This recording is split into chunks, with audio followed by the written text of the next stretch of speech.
Hello. I always read the comments. I may not have time to answer all of them, but I do read them. And I found one comment referring to my use of the word gobsmacked, and the person who was commenting on this word had sort of got the wrong idea of the origins of the word. So I'm going to talk about that because it's an interesting origin, and I'm just going to talk about, well, history really. You see, I have a great interest in history, especially the history of the Western world, of course.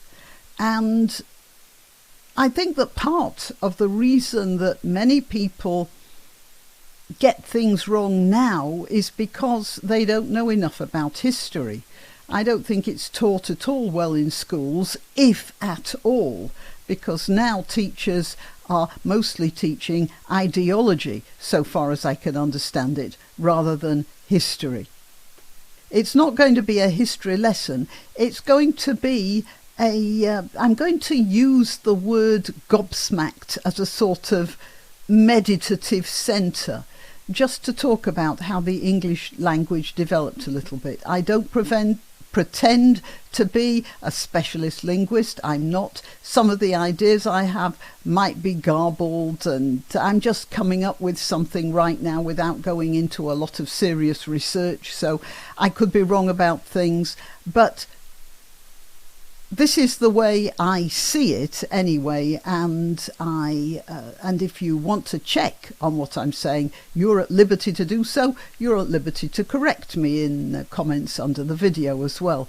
But I think it's fascinating and I want to share it with you. Before I carry on, I'm Granniopteryx. I'm on YouTube, Rumble, BitChute and Minds. I'm also on Twitter and Gab. It's on Twitter and Gab, where I am at Granniopteryx, that I let you know when I've uploaded new videos, and it might be worth your while to subscribe to one of those.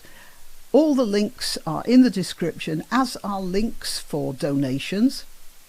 All donations gratefully accepted, but the fastest, best and cheapest thing you can do to help my channel is simply to click that like button, which is useful for the algorithm. Okay, so I'm going to tell you about gobsmacked. You see, this person seemed to think that the word gob referred to what comes out of the mouth rather than the mouth itself. The word gob is a Yorkshire expression. I mean, it's a Yorkshire dialect word for mouth, as in shut your gob or shut your bloody gob, depending on how angry you happen to be, or even worse words which I can't use on YouTube without getting some restrictions.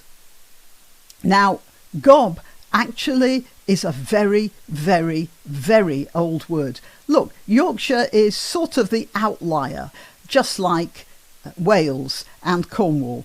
The centre has always been somewhere around the Midlands or London, and Yorkshire was very much invaded by Jutes and Picts and Saxons. Sorry, Picts are somewhere else.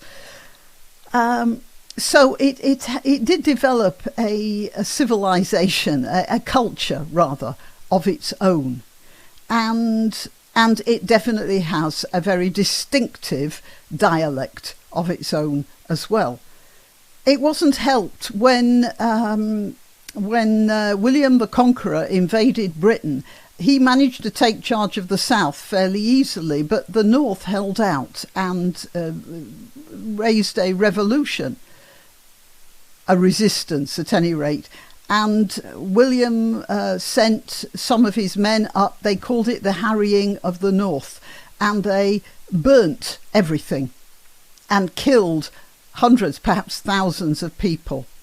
And that's possibly where the idea of Robin Hood and Sherwood Forest started, because people were forced into refuge in the forests at that time. As a matter of fact, a lot of William's lords were very concerned about what they'd done. They felt quite guilty about it. It was a genocide of a sort. Not that we Yorkshire people have hold any grudges against the South. beyond calling the people down there damn southerners, or bloody southerners, or worse, depending on, you know, what sort of language you can use. However, I digress. Gob is so old that it actually came over with the original Bronze Age invaders of Britain. There were people here already, but it actually started, that word was somewhere in Middle Europe in the Bronze Age, and it came over to Britain along with the people who came over during the Bronze Age. That's how far back it goes. And so it goes even further back than the Bronze Age, obviously, because the people who brought it would have been using it for a while.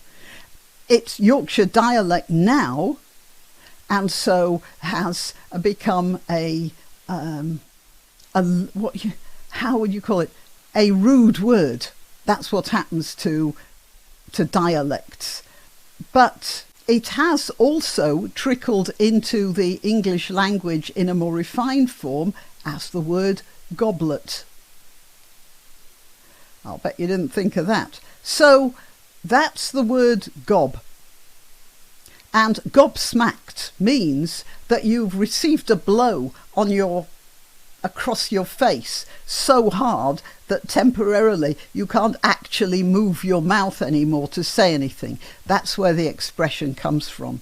The history of the English language goes back a very long way, and that's why I am very much opposed to anybody's idea of simplifying English spelling, because when you do that, you're going to lose the links that show where these words come from. As difficult as it is to learn English spelling, it is important. But it's only important if you know enough about it and you want to preserve the history. You want to show what the history of the language is. If you want to make everything new, then you can cut the links. There's the word rex, the Latin word rex, meaning king. It was present in pre-bronze, Chalcolithic, that's Copper Age people, in the Eurasian steppes around Ukraine and Romania and Bulgaria, those places just above the Black Sea. That's the original Indo-European language. And they used the word, they had the word reg, which went into Indian languages as Raj. It went into Latin as rex, and it's still present in our English language as reign, as in the reign of a king, R-E-I-G-N, there's the reg again, and in the words regulate, as that is something that's controlled, or region, R-E-G-I-O-N, an area that is controlled. And it's believed that the word reg, whatever it was, started out not meaning king, but meaning some sort of priest or leader, but not necessarily a king. And then there's the word water, which is absolutely fascinating, because I discovered recently that the Hittite word for water was watar. Now the Hittites are mentioned in the Old Testament. David stole the wife of Uriah the Hittite. Her name was Bathsheba. And he was obviously a Hittite refugee, because the Hittites had been having trouble in what was their native place by that time of Turkey, and the Hittite Empire had dispersed, and obviously Uriah was one of those refugees. Poor fellow, he made a name for himself in David's kingdom and then got murdered by David, who was a bastard by every human standard, I think. Anyway, that aside, if you happened 3,000 years ago to be wandering around in the hills of Anatolia, got yourself lost and fetched up in some Hittite village, and were murmuring, "Water, water," they'd have understood you. I find that absolutely, well, fascinating. All right, well, yeah, that's my little talk about the history of language, which was sparked by somebody's comment about gobsmacked as an English expression. And I hope you are all better informed about the word gob from now on. Okay, till next time. You see, I'm not hitting the microphone anymore. Why not treat yourself or a favoured relative or friend to these magnificent examples of merch? The mugs and t-shirts come in the granniopteryx design or granbow with a firearm or the more deadly knitting needles. Go to www.granniopteryx.com and whatever platform you're watching this on, please click like, subscribe and share.